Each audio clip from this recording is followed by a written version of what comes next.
So first of all, the first thing you have to know is that everything that you really think to yourself automatically about a Torah and about what I do as a sofer and how they come to be is totally incorrect.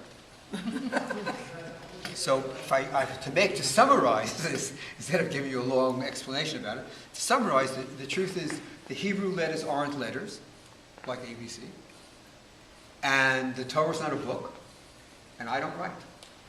And the reason why I don't write because I was Z- in penmanship in public school, and so the fact that I became a sofer is a miracle.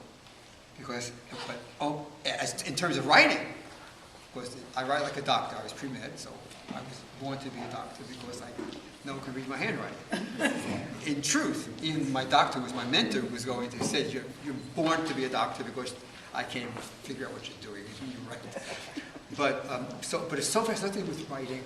The Torah's not a book, and the letters not letters.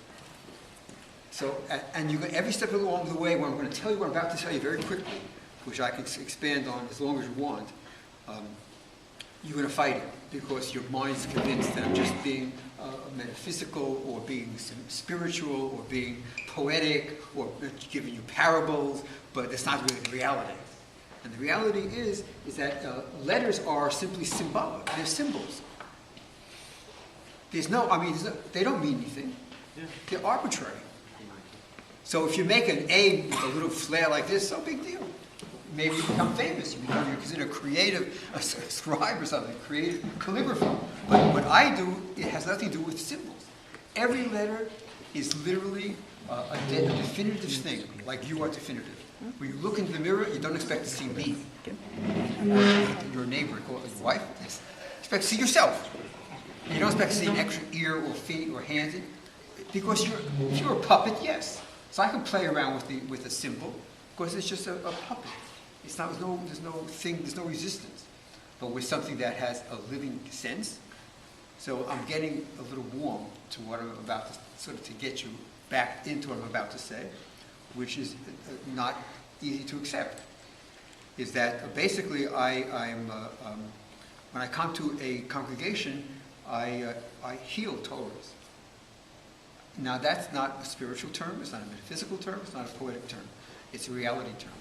When you say a Torah is not kosher, it means it's not healthy. So a Torah can be either sick, or dying, God forbid, or dead, God forbid.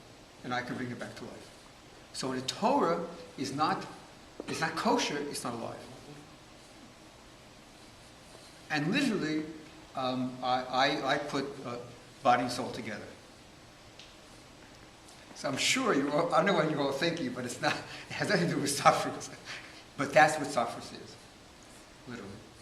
To the point that if you take a book that has over 300,000 letters, and one letter is missing, or one letter is extra, do you say the book doesn't work?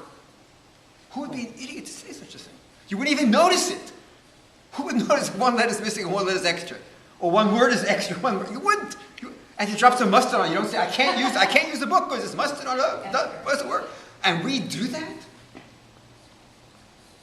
And if a letter is cracked in the wrong place or missing a little tiny piece, and you can tell what letter it is, you can read it. Doesn't work. You can read it. You can read it. But it doesn't work. So a Torah that we say is not kosher, you can read.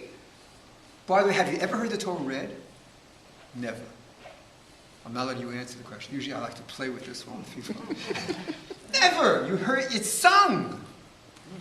And the word Kriyas Torah does not mean to read. With Hebrew you say, let's take out the Torah, it's called Kriyas Torah. You're Israeli? No. And is one Israeli here? I mean, a little bit? My Hebrew is pretty good. So, yeah. When they take out the Torah and they say it's Kriyas Torah, it doesn't mean to read the Torah. It means to call. Korelo. Call him. Ma korelo, what do they call him? So if you have a name, I can call it. You don't have a name. Hey, hey.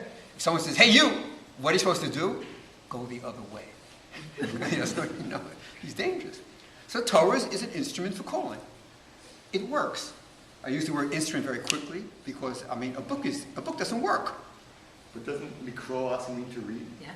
No. It only means to read after you call and you know the name of what you're calling. And the thing turns to you and something happens. Makara, same word.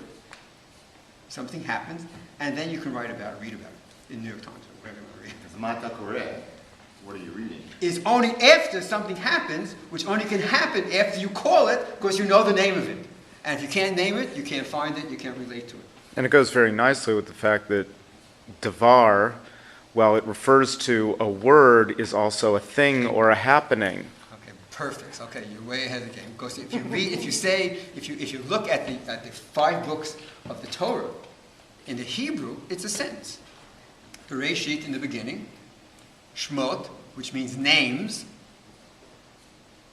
Yikra, were called, but Midbar, which also means desert, but also means in the Midaber, in the speaking, Devarim, things.